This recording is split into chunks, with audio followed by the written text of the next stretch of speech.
Well, welcome back, adventurers. We are here today to look into the elusive white-tailed deer of eastern Georgia. These critters can be very elusive, very fast, and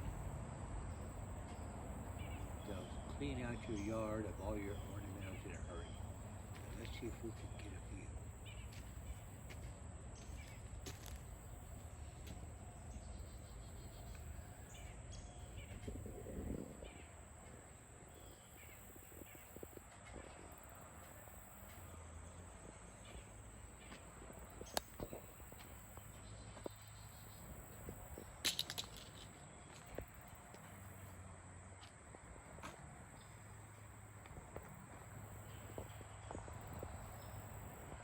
Yes, they're almost as bad as squirrels. Thank God they don't try to get in the attic.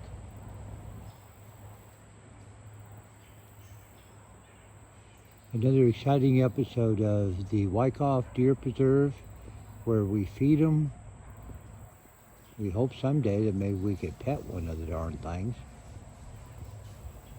But it is what it is. So, hey, welcome back everybody to Wrench with Grandpa. Give me a minute here to refocus on what we're doing here and adjust everything. Let me just throw you down right here real quick, and we'll see if we can get this rodeo on the road, as it were. Yeah, rodeo is a good word. So, hey everybody, glad you stopped by. It's Saturday. We're getting down to the end of tomorrow's the first day of fall, and they're predicting it somewhere around 90 degrees here in our beautiful part of eastern United States. So I hope you guys have good air conditioning or a good source for ice cubes.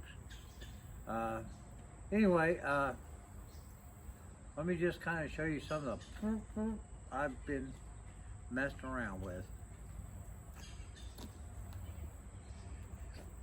As I said previously, we're kind of shut down on the front end right now as far as getting the suspension put back together because of some major rebuild potential there.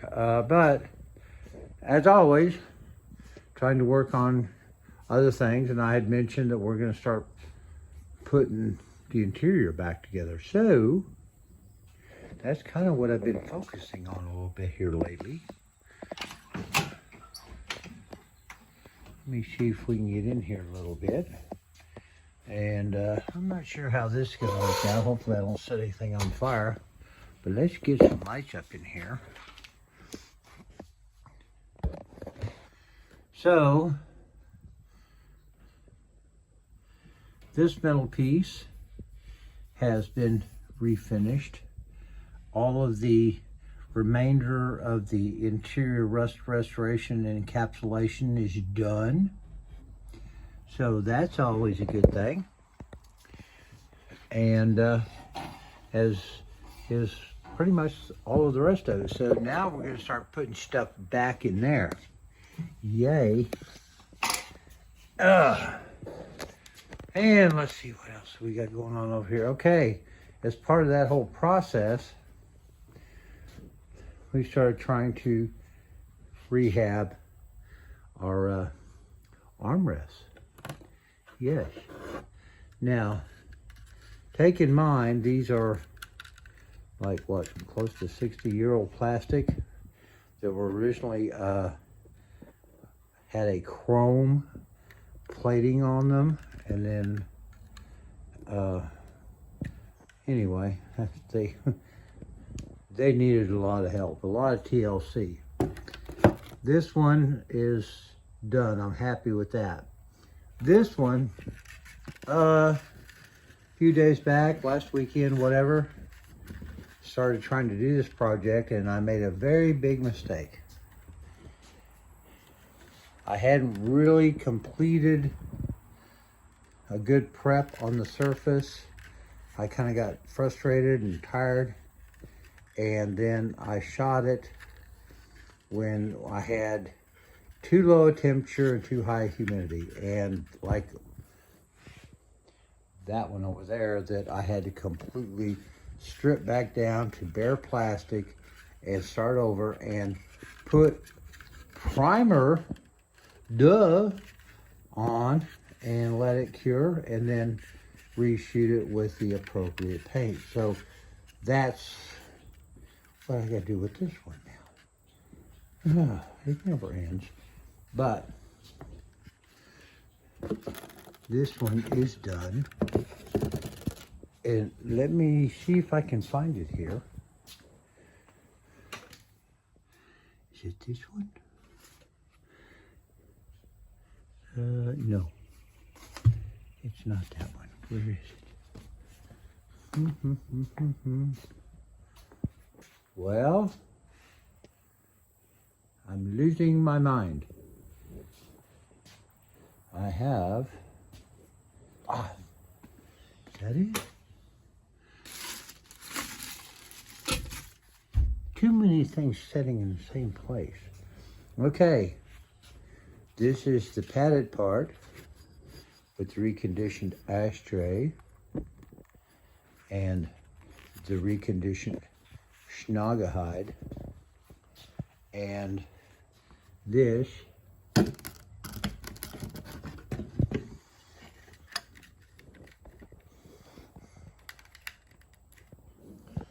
me see how I can do this without making a complete disaster of it. Bear with me, this is all raw amateur photography or videography. You know, hey, it's the end of the day. I've had a couple of adult beverages. I've earned them.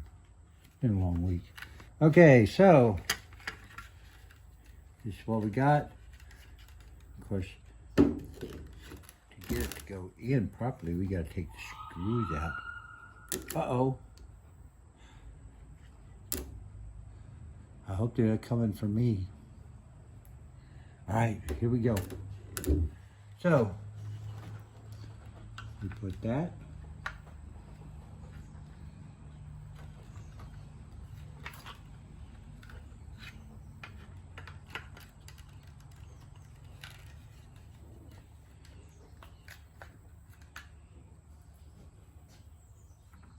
Well, you know, was it the best laid plans of mice and men?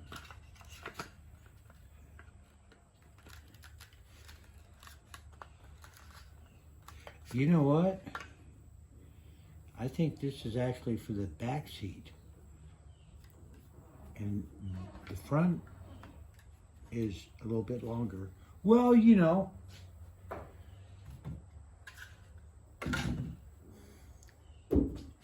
Get all excited about getting some progress, and then you find out, well, yeah, you're getting some progress, but, you know, it's like not quite the progress you'd hope for. Well, let me show you something that I did come across today in messing around. I've been working on trying to get all my fuel, brake lines, and all that stuff on the underside all tricked out or properly attached, insulated, hooked up, all that. And I wanted to show you this because I kind of ran across this as a, oh wow, what would this work? These are rubber grommets that were basically made to go into ceiling fan blades to accommodate a more universal blade that has slots and, you know, some adjustments. So you could put these in the blade and adjust them to where you needed to and hook up your blade to the fan. Well, I have some of these. And I got thinking about this afternoon, laying under the car, what if you take these and slice them and use them as a way to insulate your fuel and brake lines from your chassis, so you don't have a lot of noise from undercarriage vibration of stuff moving around and bouncing around, especially on these old girls.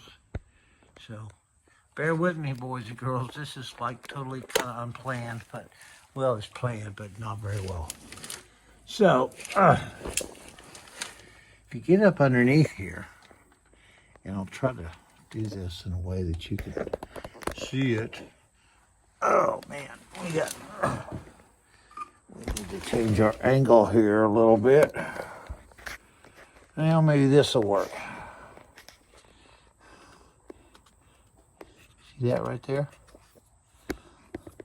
That's one of these that I've put in here to kind of give me some insulation of the line from the channel. Even though I've got, you know, the retaining clips, there's still movement in the line, which is good to some degree, but you don't want it rattling and banging on stuff. So right here might be a good place for one. Let's see if we can put one on here. Put a little spit on it so it works a little easier. Get on there, sweetie. You can do it.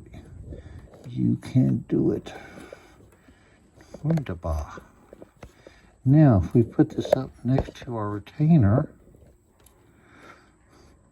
that's a good solid line. That's not going to vibrate. No noise. Yay! All right, so that's my DIY for the day, boys and girls. You can pick up stuff like that down at your Lowe's, Home Depot, in the fan department, hopefully in the repair parts on the cheap. And you can use them as insulators for very few lines. You could probably use them as insulators for some of your wiring harness parts as well. I'm going to find out because I'll do whatever I need to kind of make everything in here. So let's start working on getting this all put back together. We've reshot this upper piece, so it's all good. It's all in. We got the new clips, so the rear quarter panels have got all new clips in them, ready to pop on. Been working on getting the trim cleaned up. It's not going to be perfect, but it's going to shine a lot more than it did. Been using basically a turtle wax high compound on it, and then gonna finish it off with some blue diamond polish, but it's cleaning up and it's gonna look real pretty once we get it in there. So that's kind of what I've been doing today and last night when I got home from work. Doing a little bit more with, you know, trying to buff out some of the orange peel on this. It's come along. I did it all by hand, so, you know, a little progress, a lot of time, but it was therapeutic. I could have gotten out the the DA and, but I wasn't in the mood, so that's not what I did. So that's kind of where I'm at. You know what? It's time for me to go sit down and look at my favorite YouTube channel. Well, I don't even remember what that YouTube channel is. Maybe I'll just find some Looney Tunes. Yeah, there you go. That coyote and that bird. Boop, boop. Y'all have a great evening. Wonderful weekend. Love y'all. Bye-bye.